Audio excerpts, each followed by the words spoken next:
Hello, I'm David Lee from Prevent Connect, and welcome to today's web conference, We Govern in Practice, Reimagining Policy for a World Beyond Violence. This is a Prevent Connect and Resonance Network web conference. I'm really glad to have all of you here. I'm joined with my co-facilitator, Alexis Flanagan from Resonance Network. Hi, Alexis. Hi, David. Glad to be here. This is great to be able to see. We have so many people joining us from all over the country who have shared what brings them joy. And so it's wonderful to be able to see. I just saw someone from Oakland where I am right now. So welcome in Oakland. Alexis,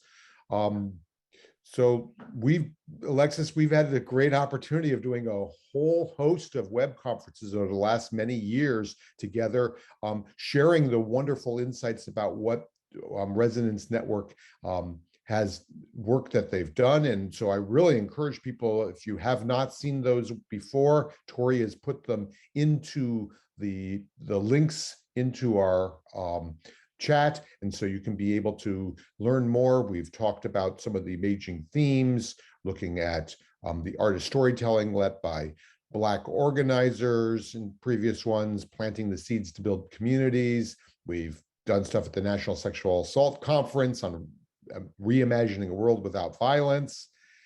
And we've also had, we've also done a series of looking at the WeGovern principles, including last December, we had a really great web conference on how do we go from imagining a world without violence to building it, and having today's session here. So Alexis, it's been really great having so many people be part of these conversations and really thinking about the wonderful work that you've been doing over at Resonance Network. Thank you, David. It's been great to be in conversation with you all and in conversation with this audience. And just building the energy and the momentum around having a vision for a world beyond violence, and then embodying what it takes to build that. Resonance Network, as you know, David, is a network. We're intentionally a network of individuals. And I don't know if we have said that very often in this space, that we're not a network of organizations, but we're people who have had our origins of our work in the anti-violence movement and have come together around a bold vision for a world where violence is not the normal, normal responses to intractable systems of oppression. And we've asked the question, once we have a bold vision for a world beyond violence, what does it take in order to live into that? And in fall of last year, we launched WeGovern. We've been in conversation with this audience about what does it take to actually embody governance, to take up responsibility for governance, and to begin to craft our lives and our worlds and our organizations and our communities around principles that really reflect the world that we deserve and the world where we all get to thrive. I'm excited to hear from our guests today that we're going to meet in a few minutes, and to talk a little bit on this particular conference about how we move from these ideas about embodying the principles of WeGovern and bring them to our policy creation, bring them to how we shape the rules and the ways of the action, the courses of action that we take in order to make this our reality today. So I'm happy to be here, and Resonance is glad to be in partnership and to welcome all of the Prevent Connect community into this conversation with us. Great. And this, of course, we've been doing many web conferences around WeGovern, and this is just the next in that conversation. So the objectives of today's session is for everyone to be able to describe how a commitment to the WeGovern agreements can transform the stories we would create about our shared future, to identify where you're already in practice with operating together differently to envision and create communities where all beings can thrive, and to discuss opportunities to see, feel, and plan for a future beyond violence in concrete ways by drawing on ancestral wisdom and embodied ways of knowing. So with that, let's go, Alexis, to the audience first. We want to hear from all of you. What is your vision for a world beyond violence. I just saw we have someone join us from Nairobi, Kenya. So we are indeed from all over the world joining us. So I'm curious what time of day it is there, but I'd love to write in the chat. What is your vision for a world beyond violence? So please go ahead and join, and we'd love to see what people say about what their vision is. So Alexis, I see our first response, no oppression, people feeling safe and at peace in their communities. Acceptance of all, peace. Personally, not know how to do this professionally, leaders that lead with mindfulness. World full of respectful people. Community Creative, care. yeah, creative collaboration. Oh, now they're going fast on us. Going fast. Safety in public and in private. Access to all the resources needed. No ableism. No more trauma. Loving relationships. Collective healing. No police, no greed, no billionaires. Oh, yes, this is great. Peace for all and end to patriarchy. Resonance around no billionaires. Ability to express yourself without judgment. Okay. I'm really intrigued, David, about the comment about like personally, this is what the vision is, and not sure how to answer that professionally. I feel like this is going to be a good conversation to dig into that some today. Right. I think so. Some of those policies can be policies within our own organizations and how we can transform the places where we're able to do that. And because we need to do it in all sectors of our lives, a place where there's listening to each other. In that pause, we find we are the me's, in all of us. Great. Well, thank you so much. It's great to see this. I see the themes. The themes emerge really clearly, Alexis, and what people are seeing for a vision of a world beyond violence. Well, with that, let's go. You've already actually done a great job, Alexis, of framing WeGovern and the way we choose to be governed. So when you're talking about WeGovern and governance, you're talking about it very broadly, not about how government operates, but more how we are with each other.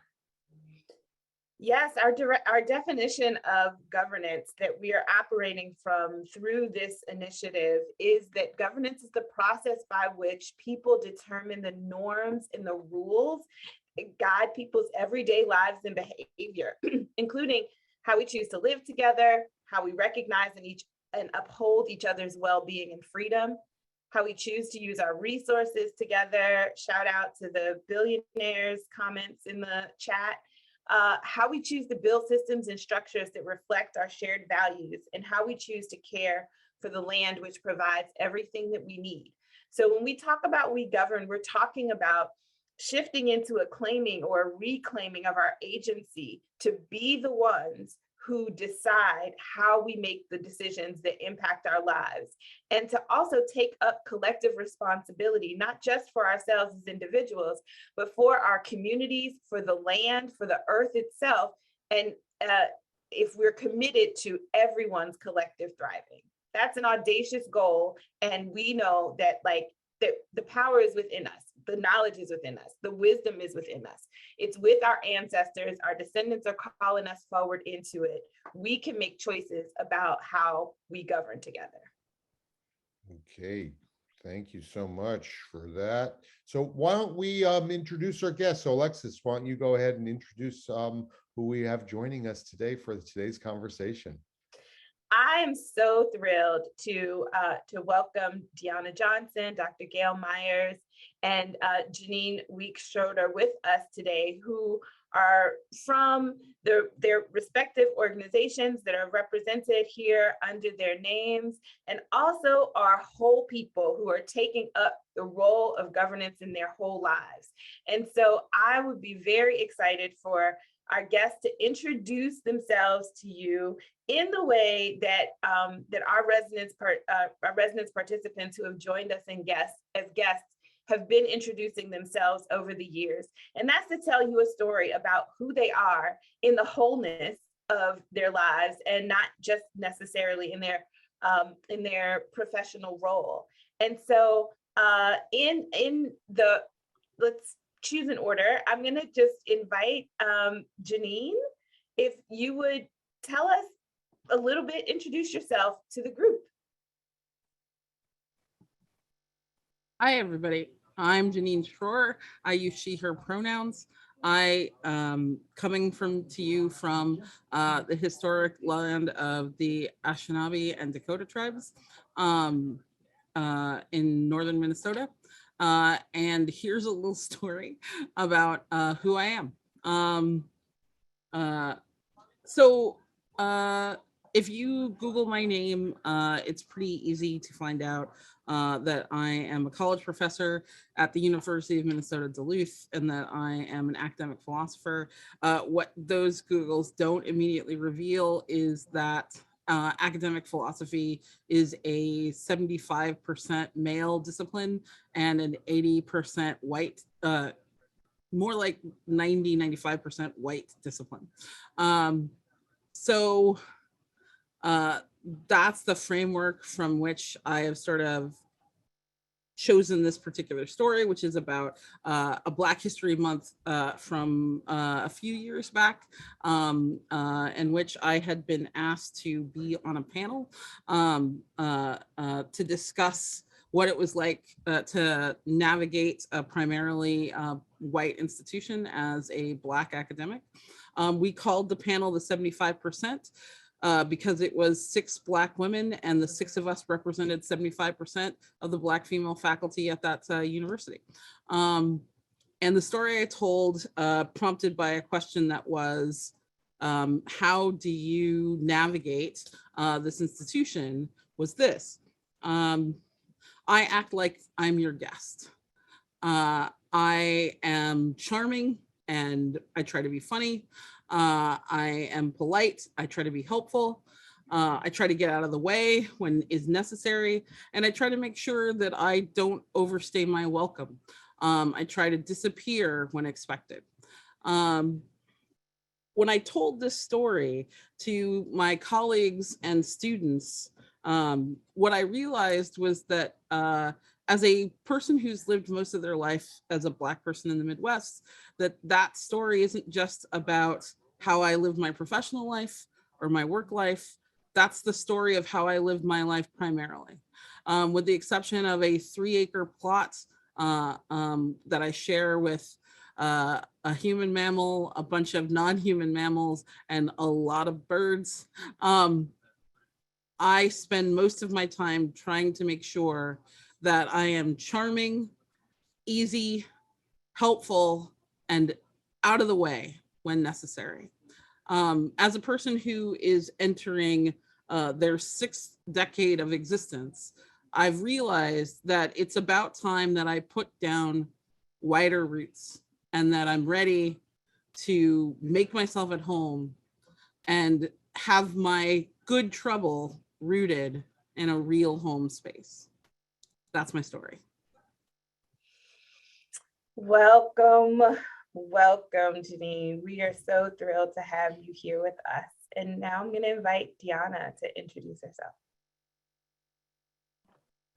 Hello, everyone. My name is Deanna Johnson, and I use she and they pronouns. I wear a lot of different hats, but in this space, that is a panel participant and therapist, and also intercultural specialist. So those are the roles that I have, and that's part of what I bring to the space. I'm going to just kind of get right into my story. I do best just when I am able to kind of write my thoughts down. So I wrote some thoughts down. From as far back as I can remember, policy has always been one of 3 things: something that happened to me, something to fear, and something I had absolutely no control over. Policy is what took me out of the care of my bio parents and put me in what outside seemed like a safer and more suitable home. Policy would eventually become the tool of fear that my foster to adoptive parents would use to justify that the abuse that happens in the home stays in the home, that we don't tell family business unless you want to devastate the family by breaking everyone up and putting them in different homes. That you as an 8-year-old with a little voice and a little body could do so much to destroy everything your siblings have ever known, everything your family has ever known, if you ever told anyone anything. If anyone saw you hurting, that same fear would have me putting on a performance of a lifetime for social workers that would visit my home or school. Everything's great at home. No, I've never been hit or threatened. My family's great. My mom is so nice. No, dad has never done that. No, I've never seen anyone fighting. I'm so lucky they chose me because otherwise I'd still be in foster care, and that's scary. I have everything I could ever want or need. Furthermore, I watched how church policy, specifically Jehovah's Witness policy, affected everything I did. I had constant fear that if I wasn't on my best behavior in church and during long hours of witnessing in a hot van, door to door, or at school, if I ate that birthday cake the kid with the birthday brought to school, or participated in any holiday events, that I wasn't getting into the paradise on earth. The church policy would eventually lead my mother to being disfellowshipped and furthermore disowned by her family. I watched how failure to live up to policy enforced and maintained by patriarchal and misogynistic structures that also enabled abuse, power, and control would eventually lead to a life of exile. I watched how that exile led to addiction for both of my parents, which would eventually lead to the parents I knew to disappear. I ran as far as I could away from policy, or so I thought. My internalized oppression told me to choose a place that was the exact opposite of everything that represented where I'd come from. That led me to choose a predominantly white institution in rural Wisconsin. As a transracial adoptee and a first-generation college student, I'd never really been talked to about race in ways that were enlightening or in ways that might have prepared me for what I was going into. Messages were instilled in me that if I was hit, to turn the other cheek. If I was harmed, to be quiet. If I was loud, I was taking up too much space, unless it was for the sake of entertaining everyone. You might imagine how my college experience played out, but to summarize, racism, microaggression, sexism, misogynoir, homophobia, and assault were all a part of my experience. Policy was sitting in front of cis-het white men who would determine if blackface that occurred at a number of parties and was posted all over social media was not technically sanctionable as it didn't occur on campus. Policy protected the tenured job of the white choir professor who would tell my white classmates to sing more black, like, slaves picking cotton in the field.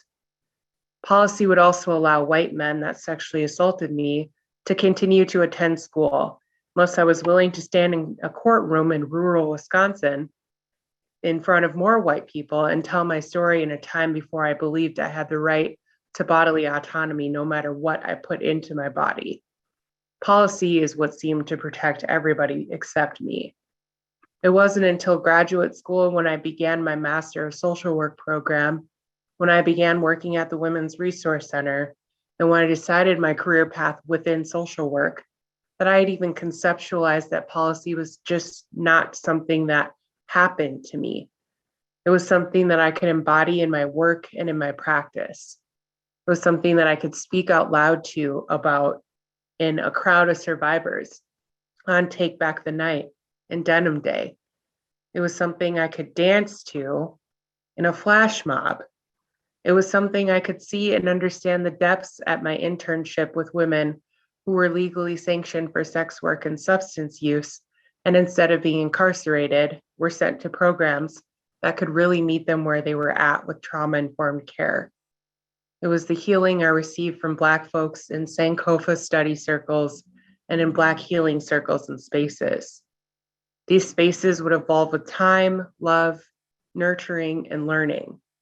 They would change with the many people I met, the many trainings I participated in, the careers I have had as a trauma-informed mental health professional who works within theories that understand how systems, attachment, and parts manifest in our views expectations, and relationships with ourselves, others, and the world around us.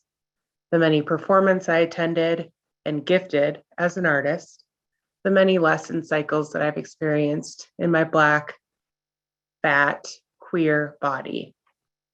In a previous WeGovern gathering, someone by the name of Adriana stated, "My body is the place where the story arises, and it is also the first place I can claim my governance."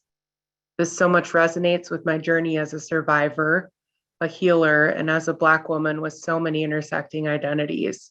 And I'm so honored to be here in my healing and storytelling, to look at policy and not be afraid of it, or see it as something that happens to me or something I don't have any agency over or say in. Though I resonate with all of the WeGovern principles, I believe the ones I feel most resonance with as I reflect back on my story and as my role as a clinician, educator, and performer are the ones within the theme of keeping each other safe. The process in which people determine the norms and the rules, how we choose to build structures and systems. I believe that we all can work together to make those structures, those systems, those norms, and those rules something that can work for everyone. Thank you so much, Deanna. Thank you for the depth of your sharing, and just the power behind your story and all that you surfaced for us to be in discussion with as we talk about what it means to embody agency in governance and in shaping policy. Thank you so much for the framing that your introduction has provided for this space today. Thanks for Dr. giving Gail? me the space to share. Oh, so happy, so happy. More to come for sure, more to come. Dr. Gail, would you like to introduce yourself to the group? Yes, I would. Thank you, Deanna, for that grounding, and Janine. It's an honor to be here and sharing this space with everyone. I am Gail Myers. I go pronouns she, her. Currently, I am in Apollo Beach, Florida. I'm a caretaker for my mother, who's 83, just this week. And I'll just start out my story by saying I am a product of the mid 1960s. I was born in 1957, and I remember going to all Black schools. And this is a story that I recall about the last day of school before integration. I was in the third grade, and it was my English class and also my homeroom teacher where this announcement came to us.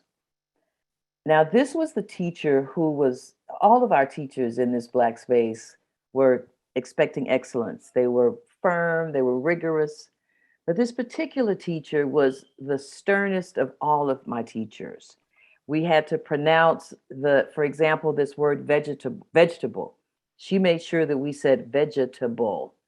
And so that was the expectation, that our pronunciation was pretty much the other areas of excellence they expected in our lives. So this teacher, as I said, that had the expectations of excellence, never showed any emotions. I never really saw, I mean, maybe a smile, but she was just so firm. So when this particular teacher made this announcement to us, she started telling the story that this would be the last day that we would be in an all Black space. And we saw her crying. The fact that she had been such a strong, firm body was so perplexing.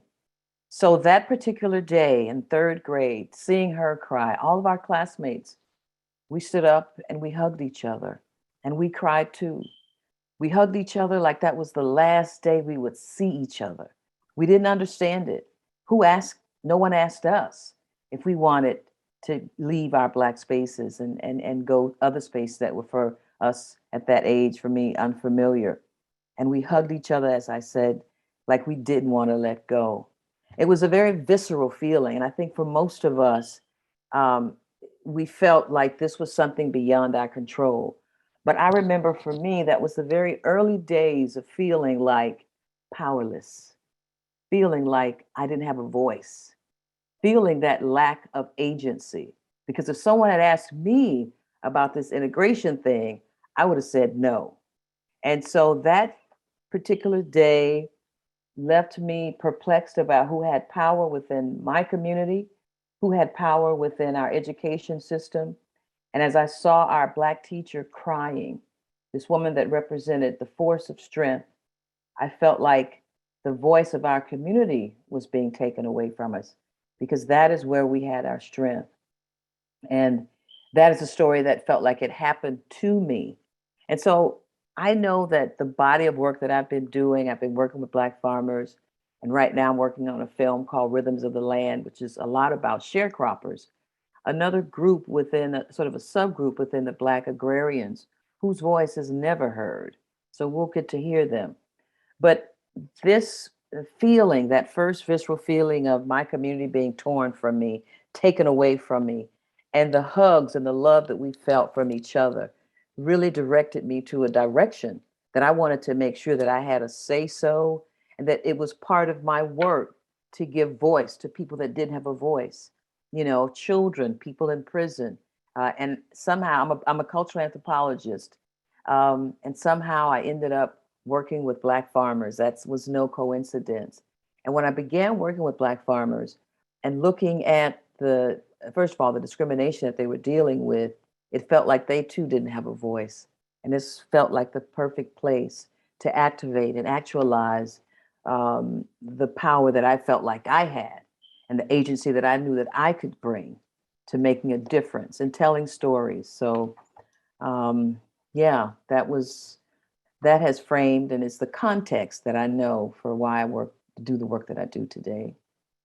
Thank you. Thank you. Thank you so much, Dr. Gale. And thank you for all of our guests for leaning into what is sometimes our unorthodox invitation to introduce yourself to this community through a story. This reminds us that, you know, like within, like our stories, there, I have a friend who always says our stories are our wealth, right? And the fullness and the richness of who you all are and what you all bring to this conversation can't be reduced to your credentials and your place of work. And so thank you for bringing your wholeness and introducing yourselves to our audience today. I'll take just a couple of minutes to orient this particular conversation around policy today. So as we said in particular, as we said at the beginning, there's a set of principles of WeGovern. And these ideas are ideas that this audience and others have been invited to assent to say, yes, I'm down for this.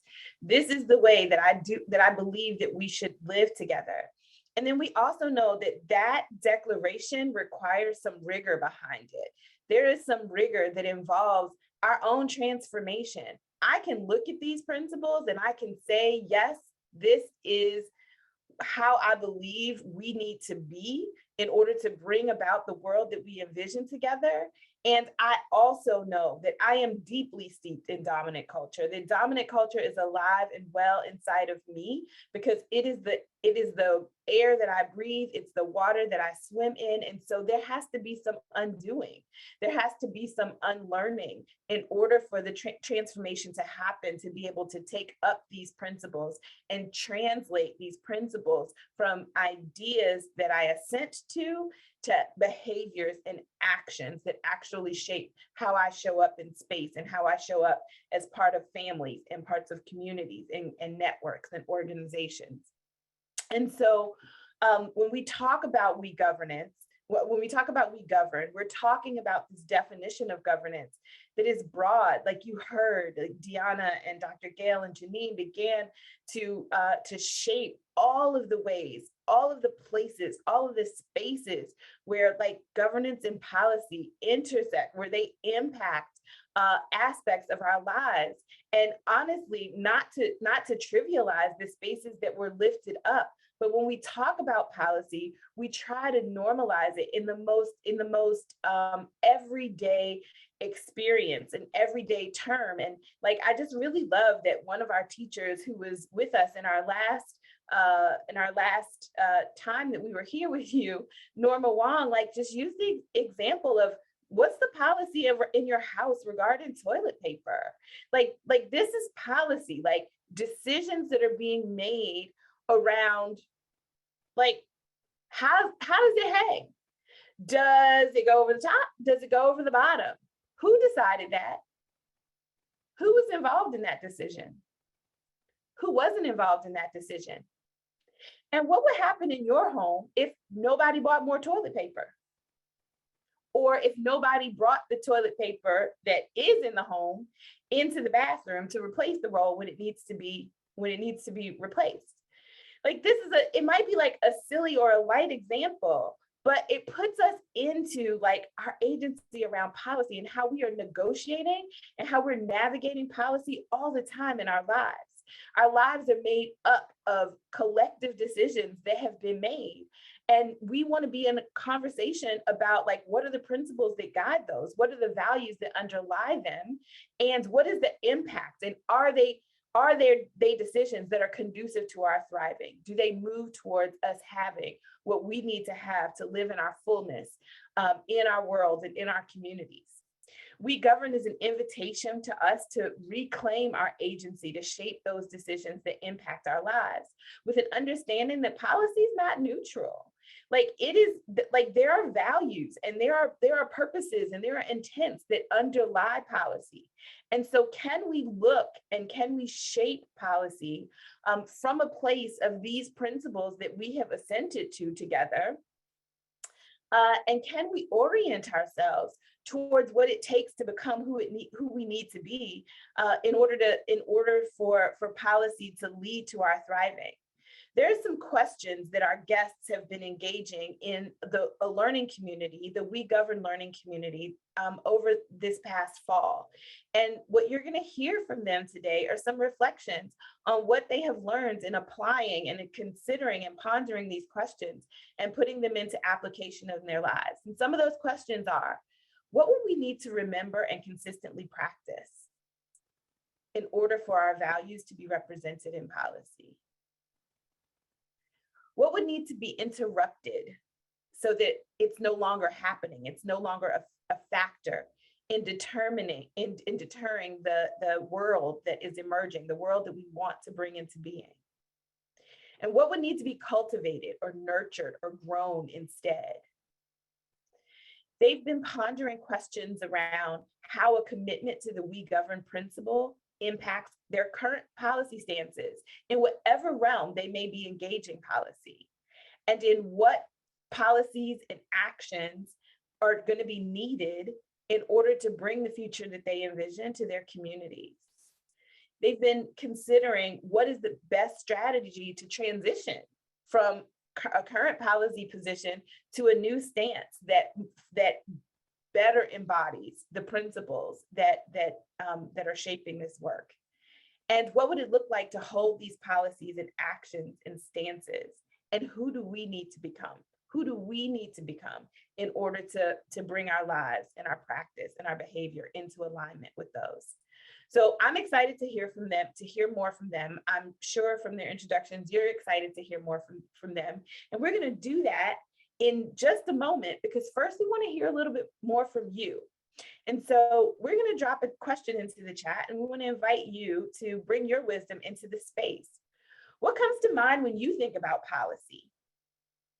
Like, what bodily responses come up when you think about policy? And what does that tell you about belonging with respect to policy?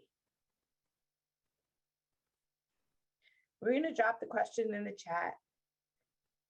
Great. So what comes to your mind when you think about policy? And Alexis, dread, old white men, hard to change, structure, chaos, overwhelm, state control, power imbalance, walls. A tool to weaponize the status quo. inconsiderate, messed up, white patriarchal supremacy, future ideas, legislative gridlock, congressional deadlock. Anything good never gets passed. I'm sorry, go ahead, David. I was saying gaslighting under the guise of compromise, inequity, fear, not inclusive, performative. I see a theme here about what comes to our audience's piece, and it's not a very positive one. Right. It's clear, it's visceral. Can we talk a little bit into that visceral response? Like what's happening in your bodies right now as these words are coming up? Like pop that into the chat as well. Yeah, how does your body feel? Shoulders up to my ears, headache, heat, pressure, frustration, dread, tummy ache, nausea, tired, dizzy. Hello. All right. Cynicism, clenched jaw, tiredness, palpitations, anxiety. Yes. I hope folks feel affirmed in their responses when we talk about policy, right? And when we talk about like, when somebody has the audacity to say that like, no, like all of us have a role in policy, right? Like our experience with policy doesn't make us feel like we belong in this. And so, and that's what WeGovern is about. WeGovern is about like, no, how about let's take up agency to shape this and to like, we deserve better. We deserve better than what we're seeing and experiencing around policy. Thank you so much for sharing your wisdom. And you all can keep it going. You don't have to stop just because we're talking. Friends, David, I'd like to turn it back to our guests and invite our guests back to share a little more with us. Janine, you've been in the WeGovern learning community and you've been in practice around embodying these principles to shape policy in your work. So how about you talk to our audience about which governance principles call to you and how you're using that to shape policy in whatever spaces that you're using to do that? Absolutely. But I want to start by telling another story. So a few years ago, I was giving a public talk about racism. Basically, it was sort of a what we called it when we planned it was it was a panel that was sort of like Introduction to Racism 1.5.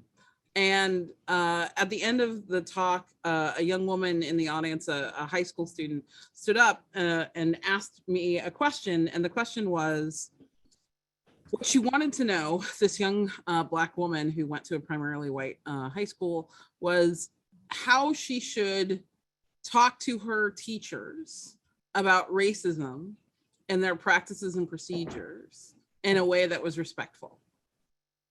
What should she do to respectfully open this question?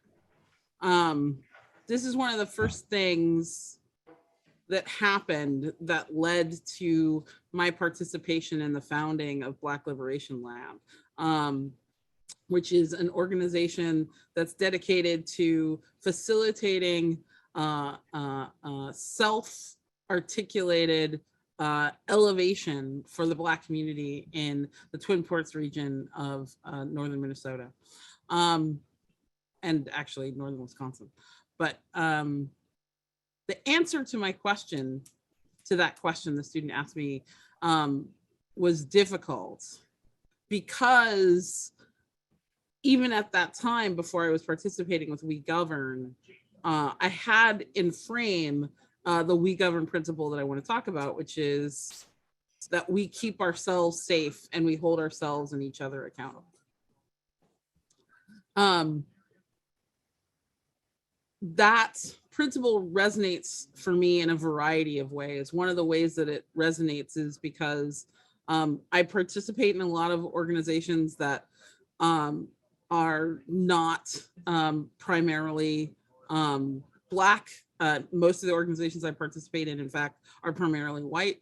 And we keep ourselves safe and we hold ourselves and each other accountable lands and hits differently in different rooms, importantly so.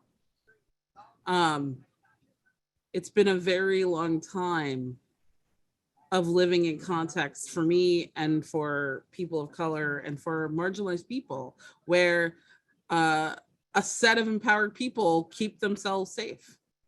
A set of empowered people articulate for themselves what accountability is, and hold themselves to exactly that standard and no more. And we see that, and we struggle with it over and over again. And it's, I think, part of the reason why, like many folks in the chat, when I hear talk about policy, my shoulders get tight. I just kept doing this. I just kept, they'd go up, I put them down. They'd go up, put them down. So she asked me this very sort of good, solid question, which is, how do I do this? How do I address the racism at my school in a way that is respectful and functional, that is an exemplary model of keeping ourselves safe, of holding ourselves and each other accountable? How do I do that? And I had to tell her the truth. And that hurt my heart. I had to tell her, you can't go to your white teachers in your Black body, in your young body, and say racism in a way that they're going to respond to as, oh, thank you so much for bringing me this information and clarity. Oh, thank you so much for giving me this opportunity to be held accountable. And the realization that the answer to that question had to go the way it did made me start thinking about sort of that statement, the we govern policy, in a different way. We keep ourselves safe, we hold ourselves and each other accountable. Before we can keep ourselves safe, before we can hold ourselves and each other accountable, we have to keep ourselves. We have to hold ourselves. What happens, I think, to Black and other marginalized people in context of marginalization in the Midwest, but in institutions, not just the Midwest, but the Midwest is the main arena of my experience, is that we are systematically taught, and Deanna talked about this in her introduction, and Dr. Gale talked about this in her introduction. We are systematically taught not to keep ourselves, not to hold ourselves. We are systematically taught, and this is what I was trying to talk about in my introduction, that who I am doesn't matter. What use I am matters, but who I am doesn't matter. How I appear matters, but who I am doesn't matter. And what happens is that we bring that energy that we've learned, especially marginalized people, into spaces when we have the opportunity to talk about policy. And now we're not writing policy that's going to keep ourselves safe. We're writing policy that's going to keep some particular vision of ourselves safe. And we don't get taught the first part. We don't get encouraged in the first part. We are systematically discouraged in the first part. A Black feminist philosopher named Christy Dotson talks about testimonial silencing and testimonial smothering. This is when testimonial silencing is when we find ourselves as marginalized folks in spaces talking to the folks who are the beneficiaries of our marginalization, and they don't see us. They don't see our truth. They don't see our reality. I had to tell that young woman that when she went to her teacher and said, this thing that you're doing, this practice that we have is racist, that there was a high likelihood that they would just say, no, it isn't. And she could say, I'm telling you it is. I'm telling you how it's experienced. And they would say, well, you're sensitive, or you're misunderstanding, or you're misinterpreting. And she's had that experience. She's had it a million times. That young woman already, she's had that experience. That's why she knows that she needs to ask this question. I'm not doing it right. Tell me how to do it right. Tell me how to do it so they hear me. Testimonial smothering is this other part, and this is the part that I've become really interested in, and this is the part that's sort of very biographical for me, which is that we learn how to tell our stories in a way that we know that those people will hear them.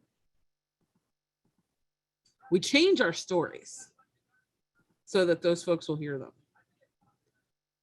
And now it's not our story anymore. It's an amalgam of other stories. It's a representation of our stories. I have to tell this story in a way that people won't interpret me as oversensitive. I have to tell this story in a way so that they will hear what my concern is. I am so good at that. I am so good at that.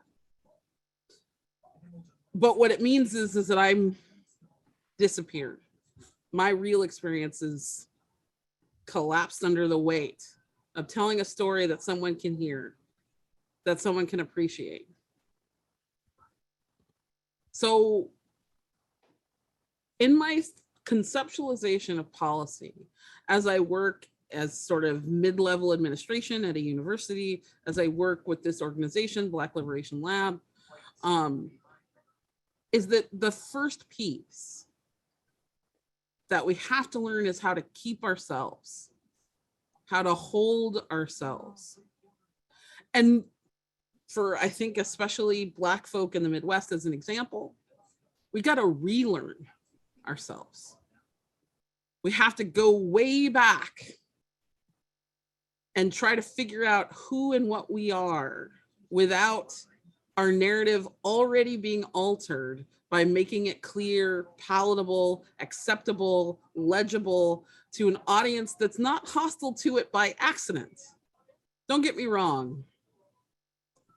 I believe deeply in well-intentioned folks who make missteps that cause oppression. But the truth that we also have to acknowledge is that we've put so much structure in place that protects, that keeps a particular set of folks at the expense of the rest of us. That keeps holds a particular set of folks in a particular location at the expense of the rest of us. So what does it look like to tell your story when it's not a story that is serving that audience, when it's not a story that's served for that audience? Who and what are you and what can you be? And we have to start in the middle. We don't get to go back to the beginning. We don't get to go back to where we're clean and fresh and uninjured. We have to start where we are. So I'm keenly interested in facilitating policy discussions where people hold to the memory that you can't just tell the story that you think they'll hear. Because if everybody just tells the story that they think they'll hear, we'll never get the real story there. And I'll end with this sort of particular version of the problem. I'm a professor. I have technically what's called an expert's degree. I am, as I've been told by many white people many a time, very articulate. I speak in the language that is expected. I say the words in the right way. And I tell the stories in ways that are legible. And more often than not, when folks are looking for someone to talk about marginalization, oppression, injury against Black folk, which is technically my area of expertise, they ask that question of a person like me. They don't ask people who operate entirely outside of academic institutions. They don't ask working class folk. They don't ask queer folk. They ask folks like me, because they want the story that's palatable to them. They want someone who's going to tell the right story. That's why I have to make myself at home and start making good trouble, because I have to start telling the real story. Otherwise, we won't get the policy that we need. We won't get the policy that's honest to the problem.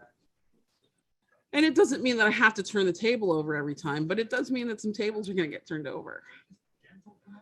So in my work, my focus now is on helping people to remember, to tell their real story, to come back to their real story, to reminding people and making space for people to recapture a story that isn't just palatable, that isn't just legible to a particular audience, and inviting people in the room who are going to tell the stories that are difficult. And sometimes they'll even tell stories that make me uncomfortable because I have lots of privilege, but that's okay. The organization I've worked with has been this incredible opportunity to work with young Black folk, queer Black folk, middle-aged and older Black folk, activists, artists, as well as educators, and talk together about what our real story is and deal with the hurt and difficulty and conflict that comes with that. That's the energy that WeGovern has sort of helped me understand is valuable and that I want to bring into every policy discussion I have. We don't have to fear policy. We just have to attack it ferociously from our real truth. And I'll stop. Thank you. Ooh, mic drop. Thank you so much, Janine. Thank you so much for that invitation to tell the real story and to not make it legible, to change it, to make it legible to ears that can't or won't hear it.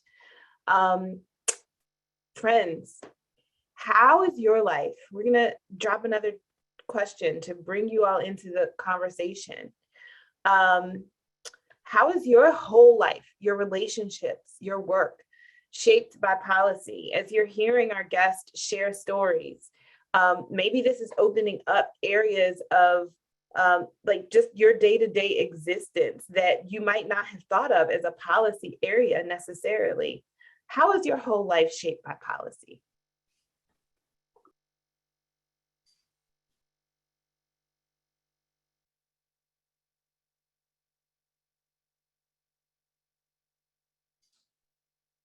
We'd love to hear from all of you about how to share about how your life is shaped by policy. I think policies come in so many different places and in our lives, and it's both a capital P and a small p, as I often talk about. So I'm seeing some people are policy gets to tell my kids if they are good or bad at school.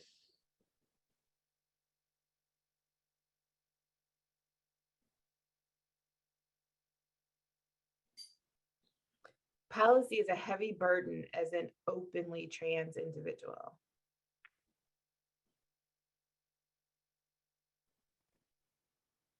Policy potentially puts my life and my kids' lives in danger. Before my work with DV/SV victims, I wasn't aware of how important policies were and what we can do to change them. Policy allowed me to see my father and unite as a family after many years.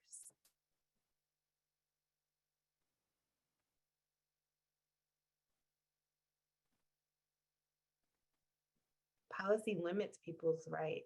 Noticing how policy shapes my relationship with my dad now that he lives in a nursing home. Policy creates a narrative that if as a Black woman I speak up or speak at all, I am deemed angry, hostile, or unworthy of the platform in some way or another. Policy tells me as a disabled person, if I get resources or get resources, policy tells me how people view and interact with me and my brothers. Policy puts limits on what I'm allowed to do and accomplish. Policy keeps my family from being recognized as a family in the eyes of the law and medical professionals. Policies create the pipeline to prison.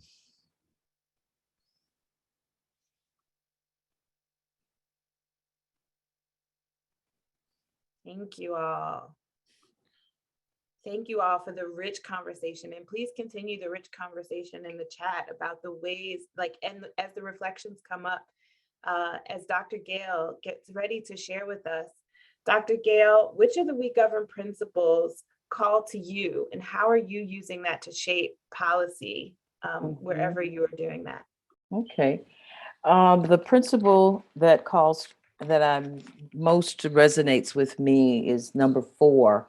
It says all people have the right, opportunity, responsibility, and authority to participate in governance. After just growing up in a hegemonic from a social, political, and economic limitations of white supremacy, policy is that piece that has the control of our lives.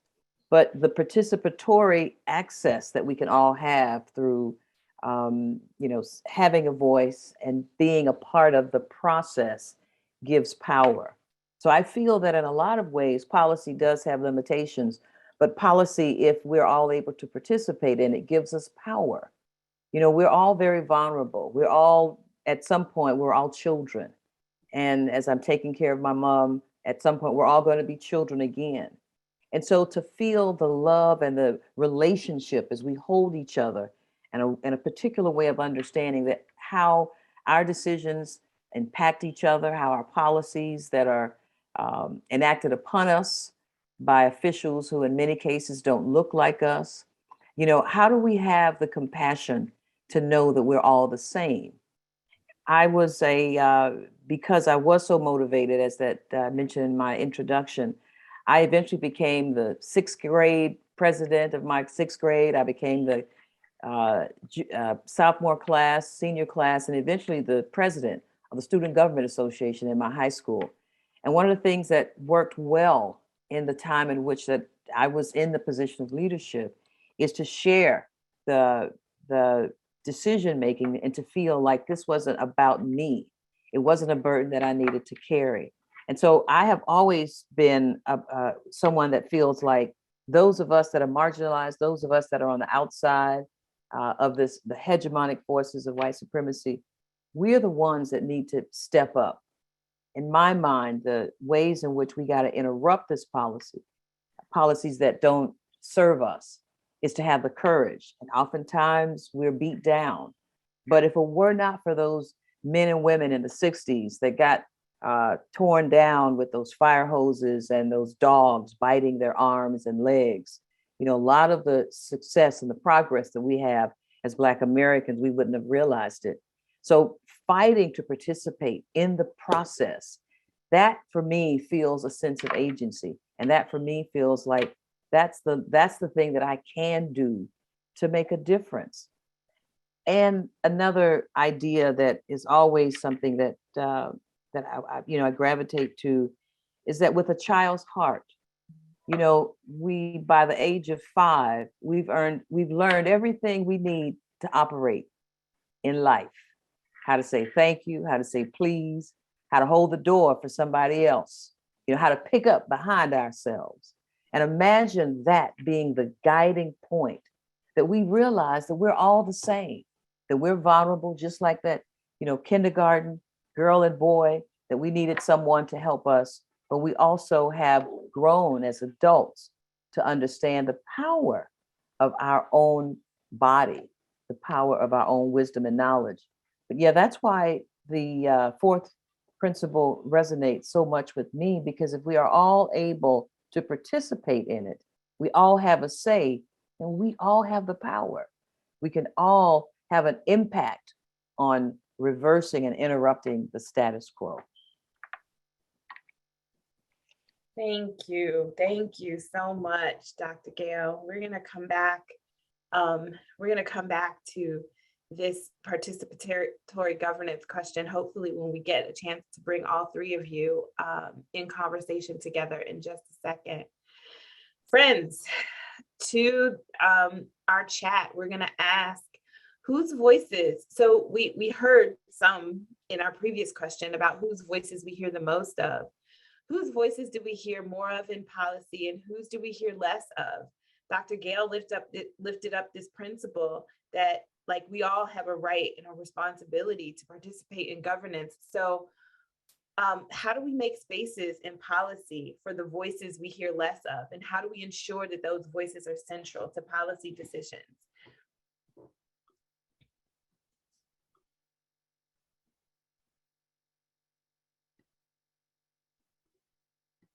Or how are you making sure that those voices are central to policy decisions and policy at whatever level you're making decisions about how we live our lives? Through petitioning, policymakers never hear from the homeless, sadly. Grant requests and funding. We hear a lot from so-called authority figures in policy. Where does their authority actually come from, though? Mobilizing. Those most affected by decisions are often left out. Advocacy using storytelling by amplifying. Whoever the policy is about should be at the table, right? The heart of WeGovern is this spirit of nothing about us without us. Like we do this, we govern, we set the conditions, we are claiming the power to shape the conditions for our lives. Centering the story, the leadership of communities that have been marginalized in defining community problems and solutions. Nothing about us without us. Physically going to those to ask questions in diverse communities to inform decision-making.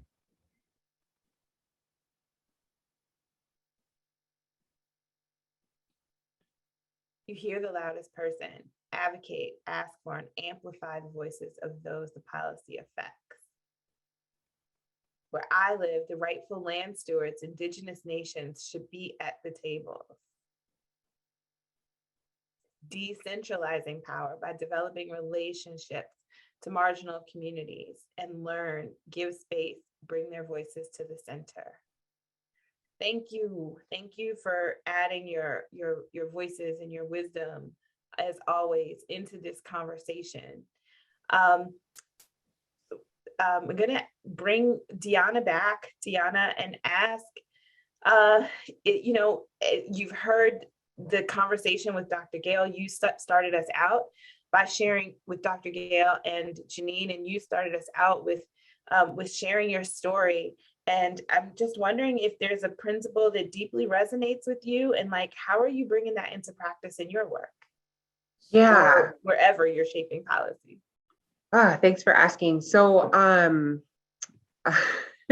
remember looking at this set of principles when I first started the work with WeGovern, and I mean, I was just like, there was so much resonance with the set of principles, but the one that gave me full body chills was our health and safety arise from mutual care, a just society, and the interruption of violence before it harms others. And so I'm just kind of thinking about in my like existing in my body, the journey that I have had to be on is understanding that my body has the right to exist, and that my body has the right to needs and wants and desires and pleasure, and that when I can't believe those things about myself, it is so important for me to seek care and healing and affirmation in spaces that validate all of the intersecting identities that I have.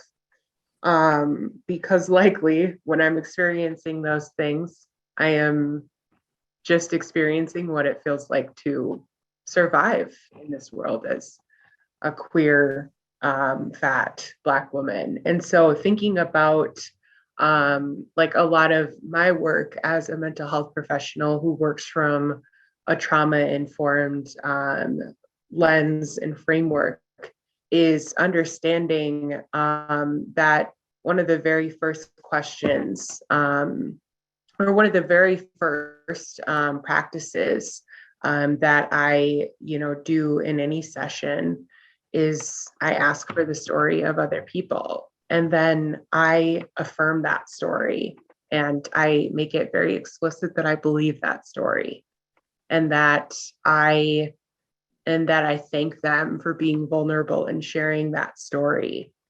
And I can see like the physical effects of hearing those words in a lot of the spaces that in a lot of the work that I do. There's so much, just even those words: I believe you, I see you, right, I hear you, and I have so much compassion for what you shared and what you what you shared and what you have experienced, right?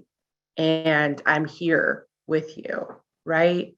And then additionally, like, you're not a problem to be solved, right? You're not something that needs to be fixed, right? And I am here to provide care, right? And then, in the process of doing the unpacking, right, whether that's like understanding the experiences, the attachment experiences that they've had, and understanding how their specific framework for attachment or their specific experiences, with trauma, whether that's like racialized trauma, whether that is, historical trauma, whether that's like developmental trauma, right? Like trauma as an adult or adolescent, whatever the form of trauma is that, right, you are like understanding how those experiences have impacted that person in the way that they show up, and having compassion for that and meeting those people where they're at. And then also, and in addition to that, the work is getting from, no, you're not responsible for the harm that is done onto you, but you are responsible for your healing, right? And like, I think it is so important for us to be accountable to our healing and to be accountable to our memories, right? I think that we live in a world where it's really easy to numb or distract or go into autopilot. And that's our brains and our bodies doing what they're supposed to do, which is protect us. But at some point, right, like, there are certain survival coping mechanisms that that can't serve us in the long term, that aren't sustainable. And so to do that work for yourself so that you can provide that space for other people, that mutual care, and also then unpack the harm that's been done onto you, and understand and find what healing looks like for you in whatever your environment is, and however that is sustainable for you. And then to interrupt those cycles, right? And to interrupt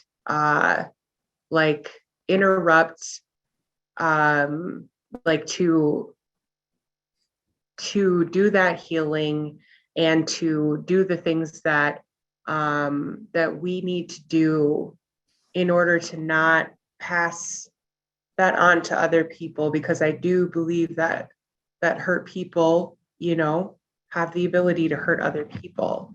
And I think that is something definitely that I've learned as a survivor.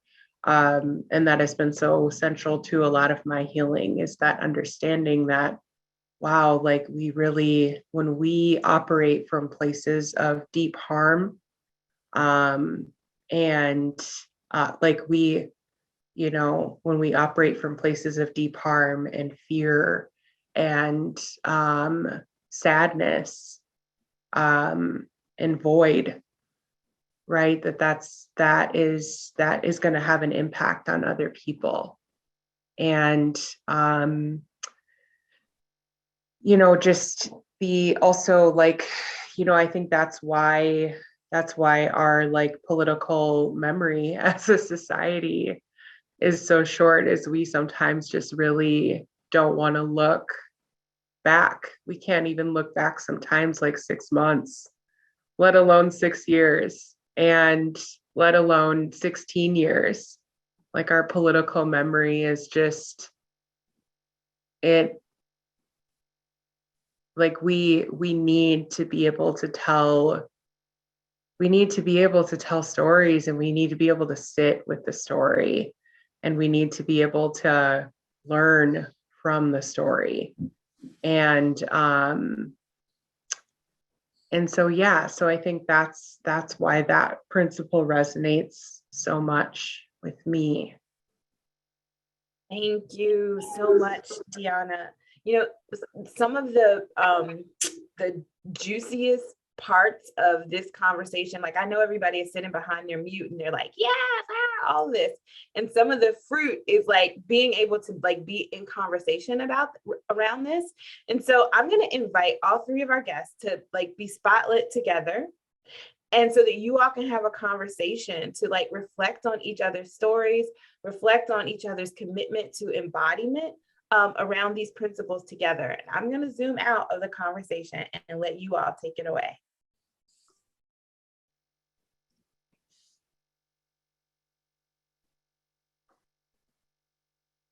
I'd like to start by just thanking both of you for sort of the clarity and the vulnerability and the openness that you brought to this conversation.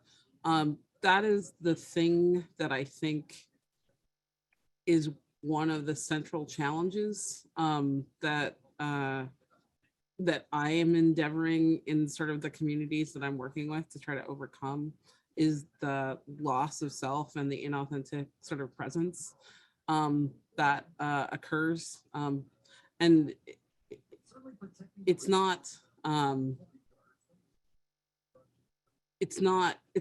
our fault. It's not our fault that we've been systematically trained to quiet the rage and to sort of pull it back and to make the best of what we're given. But I am literally sort of awed and just astounded by the courageous and generous presence that both of you brought to this conversation. For me, one of the difficult things about the sort of WeGovern principles is that it's very hard not to be like, yes, all of those things, every single one of them. But I'm really sort of grateful for the care and intention and sort of thoughtful connection with the real stories of your lives that you brought to this conversation. For me, that's a crucial step. Yes, I agree. I think the place of being vulnerable is also a very powerful place, because if you're opening yourself and showing, your true self, there's not a lot of power that somebody can hold over you.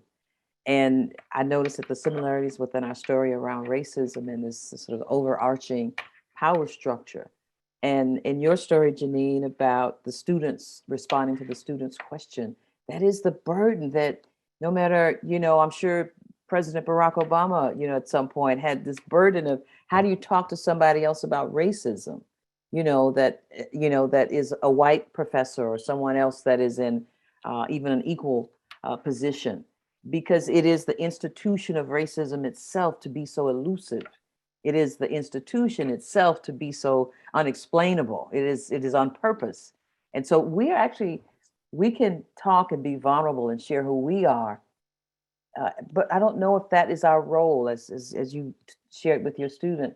We can't bring down that power structure that was built to keep us oppressed. It is going to be those folks that built that. Yes, we can have principles and govern and organize, but those institutions and hegemonic forces have been in place. They are supported by, all kinds of resources, all kinds of policies. But we are not without our power to do what we can. But I think it is an acknowledgement and a recognition that, yeah, you got the power, but you don't have all power. And I think about all the people during the enslavement period. And of course, I talked about these stories with sharecroppers. Yeah, they had these families working for a year without giving them money. They would take their cotton to the gin and they would say, oh, your family didn't get anything this year. As a matter of fact, you still owe us. But those families would go home. Sometimes they would cry, but they had the best Christmas because they grew their own food. So that structure couldn't take all of their power. It couldn't take all of who they were. It couldn't take their love. It couldn't take what they were present. What was present for them at that moment was the family, the commitment to each other, the commitment to survive, no matter what white supremacists had, and and the Jim Crow laws and all of that. So it's not all powerful, although it is omnipotent. It is not all powerful within the body of ourselves, within our spirit, within our DNA, because that's how we were able to survive. But it's an all-encompassing system, and until we can all get a share of this power, we're still, in my mind, pushing the rock uphill. But there is work to be done, and we have agency in doing it. And I love what's happening with the WeGovern together, because it's giving, specific ideas like, all people have the right.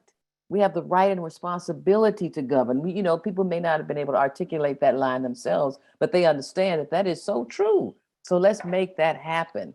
And so these are, guides, they're signposts, they're places that we can go from point A to point B until we can all have, the shared sense of power. Absolutely.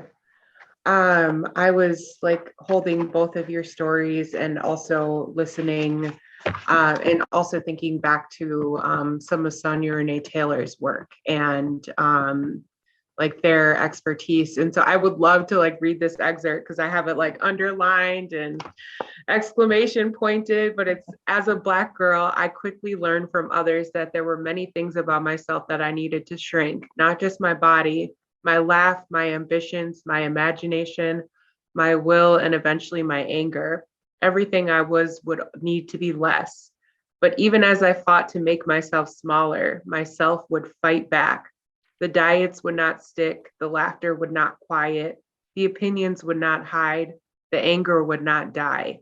Every attempt I made to be less of myself would fail, and I would become back bigger than ever in every way.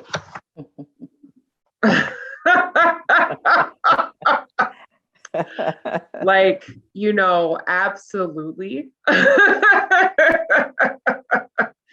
And one of the questions in their book is, what are you going to stop apologizing for?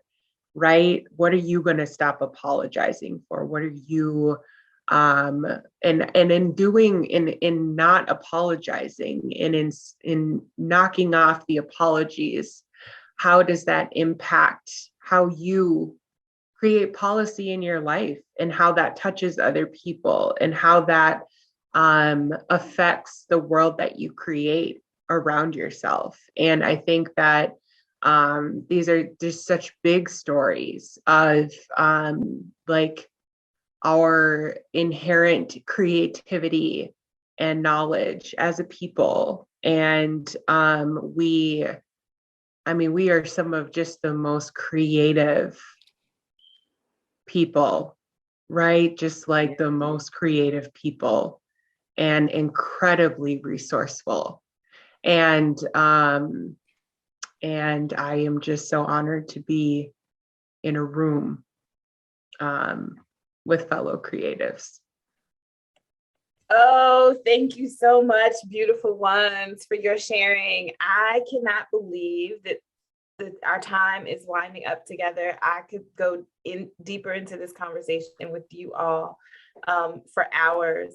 I don't know whether it was intentional design or whether it was the forces outside of us that brought this combination of just brilliance and power together in this Black History / Black Futures Month to be having this conversation. But I'm so glad that you all have been here with us.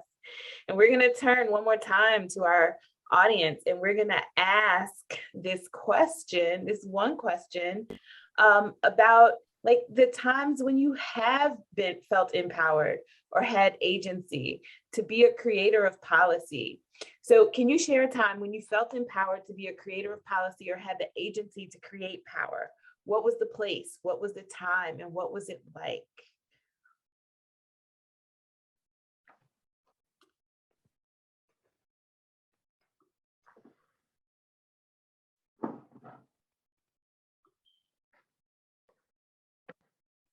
What was it like? What was that? What were those times where you experienced what Sonia Renee Taylor was saying about like, no, her self fought back, their self fought back and was like, not gonna play small right now. It felt useful, yeah. Even if it's just how it felt, like in the essence of time. Now that I've left my childhood home and in making my own, my policy is that this place is safe haven for my loved ones to land as they are and as they need. Yeah. So in my position as a manager of development, I've been able to work on transitioning our fundraising away from donor-centered towards community-centered. Yes, come through. Mm-hmm. Right now, as I fight for my clients to get Social Security cards and IDs, yes. Ooh, all of the ways that we think about policy, all of the ways that we are gatekeepers, right? Looking at shifting our own role into liberated gatekeeping. Fruitful. Imagine how it might be done, and then the resources to implement ideas. Yes. Hey, David. Hey, I'm just, I mean, I've been speechless this entire session, just such powerful, and it's great to hear the stories about being empowered of policy and how we can do this and the inspiration for moving forward and making room for principles of harm reduction and redistributing power in criminal justice policy. As a program director, opening pathways for advancement for those on my team. Oh, it's just great. Working with Black LGBTQ youth in Detroit, with enumerating the Detroit Public School System's anti-bullying policy to explicitly state that gay, lesbian, bisexual, queer, and trans-identified youth are protected.